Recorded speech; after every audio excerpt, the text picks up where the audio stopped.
Guys, మనం ఇంతవరకు right, wrote, return ఈ వర్క్ ఫామ్స్ ఉపయోగించి మనం 12 యాక్టివ్ వాయిస్లు ఉన్న ప్యాసివ్ వాయిస్లు నేర్చుకున్నాము.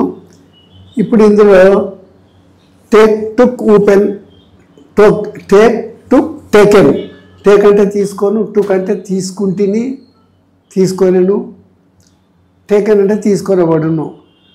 అది ఇది వర్బానే, ఇది టేక్ కూడా వర్బానే. Wrote verb 2A, took verb 2A, written verb 3A, taken verb 3A. Structure ఒకటే, వర్డ్స్ వేరు.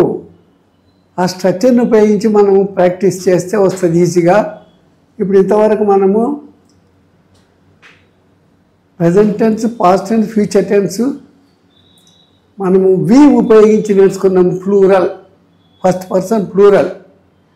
ఇప్పుడు మనము ప్రజెంట్ కంటిన్యూస్ వి ఉపయోగించి మనం ప్రాక్టీస్ చేస్తాం. ఇప్పుడు ఇంతకుముందు ఐఆమ్ రైటింగ్ అన్నాం, అవి వచ్చింది కాబట్టి ఐఆమ్ వాడినాం. Writing verb 1 plus ing form. ప్యాసివ్లో ఐఆమ్ బీయింగ్ రిటర్న్ అన్నావు, ఐస్ వచ్చింది, ఐఆమ్ అన్నావు. రైటింగ్ అనేది రైట్ ప్లస్ ఇంగ్ ఉన్నది, ఇంగ్ అనేది బీ తోటి కలిసి బీయింగ్ అయింది, రిటర్న్ వర్బ్ 3 అయింది అని చెప్పినాం. ఇప్పుడు మనకు వీఆర్ టేకింగ్ అని అంటున్నాం, మేము తీసుకుంటున్నాము. ఈ subject are B1 taking verb 1 plus ing form. అప్పుడు వీఆర్ బీయింగ్ టేకన్ అవుతుంది. మీ వచ్చింది కాబట్టి ఆర్ వాడినాము ప్రజెంట్ టెన్స్లా. ప్రజెంట్ కంటిన్యూస్, వర్తమాన కాలంలో పని కొనసాగుతుంది. ప్యాసివ్లా ఆబ్జెక్ట్ లేదు కాబట్టి సబ్జెక్ట్కే ఈ ప్యాసివ్ వర్బ్ ఫామ్ కలుపుతాము. సింగులర్ ఉంటే సింగులర్ రాస్తాము బీ ఫామ్ వర్బ్, ప్లూరల్ ఉంటే ప్లూరల్ బీ ఫామ్ వర్బ్ రాస్తాము. ఈ రైటింగ్ అనేది ఎప్పుడైతే బీయింగ్ రిటర్న్ అయిందో వర్బ్ 1 ప్లస్ ఇంగ్ ఫామ్, అది కూడా ఇక్కడ కూడా టేకింగ్ అనేది వర్బ్ 1 ప్లస్ ఇంగ్ ఫామే. కాకపోతే టేక్ యొక్క వర్బ్ 3 వాడుతున్నాం మనము. ఈ ఇంగ్ వచ్చి బీ తోటి కలిసి బీయింగ్ ఉంది, టేకెన్ వర్బ్ 3 ఉంది, అంతే. అక్కడ బీయింగ్ రిటర్న్ అన్నాము, ఇక్కడ బీయింగ్ టేకెన్ అంటున్నాం, అంతే. అంటే be plus ing form, take యొక్క వర్బ్ 3 టేకెన్ అన్నమాట. ఇప్పుడు వీఆర్ టేకింగ్, మేము తీసుకుంటున్నాము. ఈ we subject B1 are B1 taking verb 1 plus ing form. ఇది మన బ్రెయిన్లో ఫీడ్ అయి ఉండాలి. ఏంది? సింగులర్ సింగులరే, ప్లూరల్ ప్లూరల్ వాడాలి. బాగా గమనించుకోండి. ప్రజెంట్ కంటిన్యూస్లో కానీ, పాస్ట్ కంటిన్యూస్లో కానీ, యాక్టివ్లో కానీ, ప్యాసివ్లో కానీ compulsory be form verb. Present continuous be form verb ఉంటుంది, వర్బ్ 1 ఇంగ్ ఫామ్ ఉంటుంది. ప్యాసివ్నేమో సబ్జెక్ట్ ఉన్నాక మళ్ళీ బీ ఫామ్ వర్బ్ ఉంటుంది. కాకపోతే ఈ సబ్జెక్ట్ సింగులరా ప్లూరలా చూసుకోవాలి. We are taking by being taken అయింది. We subject are B1 be plus ing form being taken verb 3, మా చేత తీసుకొనబడుచున్నది అన్నమాట. ఇప్పుడు ట్రాన్సిటివ్లో వీఆర్ టేకింగ్ టిఫిన్ అన్నాం. నౌ, ఇప్పుడే నౌ అన్నమాట అక్కడ బ్రాకెట్లో. ఇప్పుడు తీసుకుంటున్నది, ఇప్పుడు జరగదాని గురించే చెప్తున్నాం మనము. We subject are B1 plural కాబట్టి ఆర్ వాడినాము. Taking verb 1 plus ing form tiffin object case. ప్యాసివ్కి వచ్చే వరకు టిఫిన్ ఆబ్జెక్ట్ వైజ్ సబ్జెక్ట్ అయింది. ఈ టిఫిన్ అనే సింగులర్ కాబట్టి ఈజ్ వాడినాము. వీఆర్ మరి టేకింగ్ బై బీయింగ్ టేకన్ అయింది. ఎట్లయితే రైటింగ్ బై బీయింగ్ రిటర్న్ అయిందో టేకింగ్ బై బీయింగ్ టేకన్ అయింది. స్ట్రక్చర్ ఒకటే, writing verb 1 plus ing form. Passive వాయిస్లో be plus ing form, written verb 3. ఇక్కడ బీ ప్లస్ ఇంగ్ ఫామ్, ఈ టేకెన్ వర్బ్ 3. అట్లా we are being taken అన్నాం. వీఆర్ టేకింగ్ టిఫిన్ అన్నాము, మేము టిఫిన్ తీసుకుంటున్నాం. నౌ ఎవరైనా ఫోన్ ద్వారా మనం అడిగిన what are you doing now, we are taking tiffin now అన్నాం. నౌ అనే బదులు ప్రజెంట్ కంటిన్యూస్లో. ఇప్పుడు tiffin is being taken by us, tiffin is being taken అంటారు. ఎందుకు నేర్చుకోవాలి అంటే ఇంగ్లీష్ వాళ్ళు ఎక్కువగా ప్యాసివ్లో జవాబిస్తారు, మాట్లాడతారు కూడా. మనం వాళ్ళు మాట్లాడేది మనం అర్థం చేసుకోగలగాలి, జవాబు ఇవ్వగలగాలి. That is only communication. Past continuous గతంలో జరిగిపోయింది, పని జరుగుతున్న సమయం అన్నమాట. గతంలో పని కొనసాగుతుంది. అట్లా was were taking, was were B2 taking verb 1 plus ing form. Was were being taken, తీసుకుంటూ ఉంటిమి, తీసుకున్న పడుచు ఉండేను. మళ్ళీ వాజ్ వర్ అట్టే ఉంటుంది. ఈ టేకింగ్ పోయి బీ ప్లస్ ఈ ఇంగొచ్చి బీ తోటి కలిసి బీయింగ్ అయింది. ఈ టేక్ యొక్క verb 3 టేకెన్ అయింది. అన్నేమో అమీజ్ ఆర్ టేకింగ్ ఉంటే ప్రజెంట్ కంటిన్యూస్లో అమీజ్ ఆర్ టేకింగ్ ఉంటే past continuous was were taking ఉంది. ప్యాసివ్ వాయిస్లో వాజ్ వర్ బీయింగ్ టేకెన్ అవుతుంది, బీ ప్లస్ ఇంగ్ ఫామ్ కలుస్తుంది. ఈ టేక్ యొక్క verb 3 మనం వాడాలి టేకెన్ అని. ఏదైతే వర్బ్ యొక్క verb 3 రిటర్న్ అని వాడినామో ఇప్పుడు టేక్ యొక్క verb 3 వాడాలి. బీయింగ్ టేకెన్ తీసుకొని పడుచుండను. ఇప్పుడు వీఆర్ టేకింగ్ మేము తీసుకుంటున్నాం. ఇప్పుడు we subject are we were taking past continuous. ఇది past continuous tense. We were taking, మేము తీసుకుంటూ ఉంటిమి. ఆబ్జెక్ట్ లేదు కాబట్టి సబ్జెక్ట్కి ప్యాసివ్ వర్బ్ ఫామ్ కలుపుతాము. వి అట్నే ఉంది, వర్ అట్నే ఉంది. టేకింగ్ పోయే బీయింగ్ టేకెన్ అయింది. ఈ subject were B2 be plus ing form being taken పడుతుంది. ఇది మనము మనసులో ఉంచుకోవాలి. ఎందుకంటే మనం మాట్లాడేటప్పుడు ఇట్లా మాట్లాడదు. We were taking, we subject were B2 taking verb 1 plus ing form అని అనము. కానీ మనసులో మనకు అది ఫీడ్ అయి ఉంటుంది. కాబట్టి రేపు మీకు యూ సెకండ్ పర్సన్ తోటి చెప్పేది ఈ స్ట్రక్చర్ ఏం లేకుండానే వర్డ్సే చెప్పేస్తుంటాం కదా. అట్లా ప్రాక్టీస్ కావాలి. ఇప్పుడు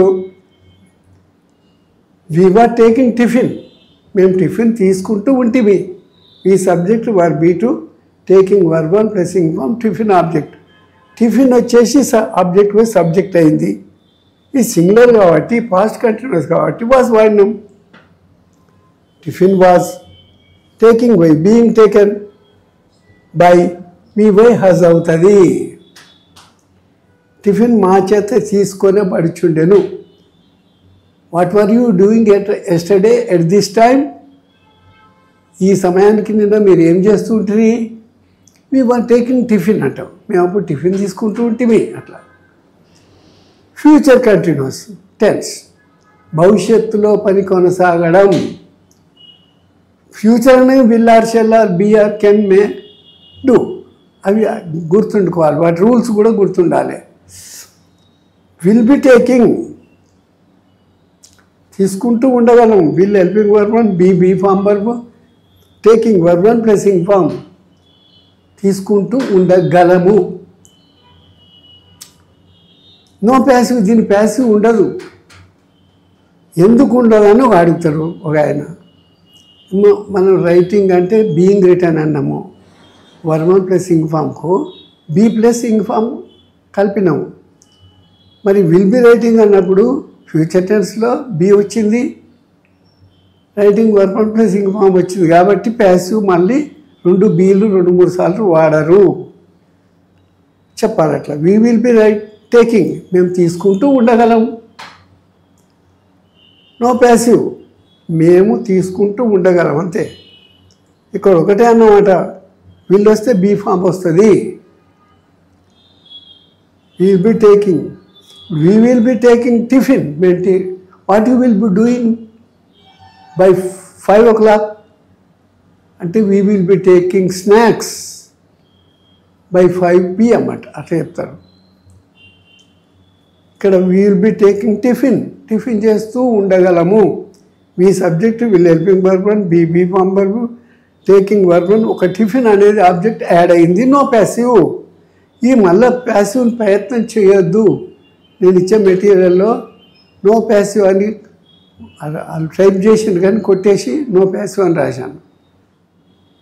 ప్రిపోజిషన్స్లో మనం నిన్న 2 నేర్చుకున్నాము. ఇంకొకటి కూడా వాడతారు. ఫ్రమ్ అంటే జబ్బు నుండి అన్నట్టు. విత్ అని వాడొద్దు. Many people died from Covid in 2000 year. COVID-19 అని పేరు వచ్చిందని 19లో స్టార్ట్ అయింది. అది ఒక సంవత్సరం మొత్తం బ్యాన్ చేసిర్రు. అన్ని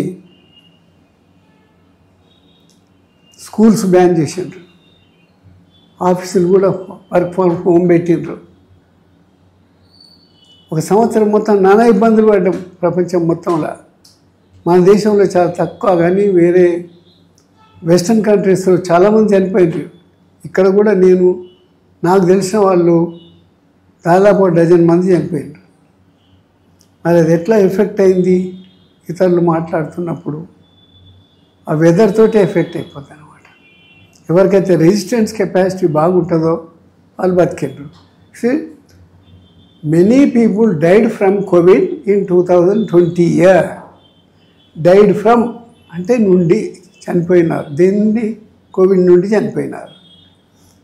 చాలామంది కోవిడ్ జబ్బుతో 2020 సంవత్సరం బాధపడి చనిపోయినారు. బాగా దీర్ఘం ఉండాలి. ఇప్పుడు మీరు అన్ని మిగతా వాక్యాలు ఏదని చెప్పొచ్చు. చిల్డ్రన్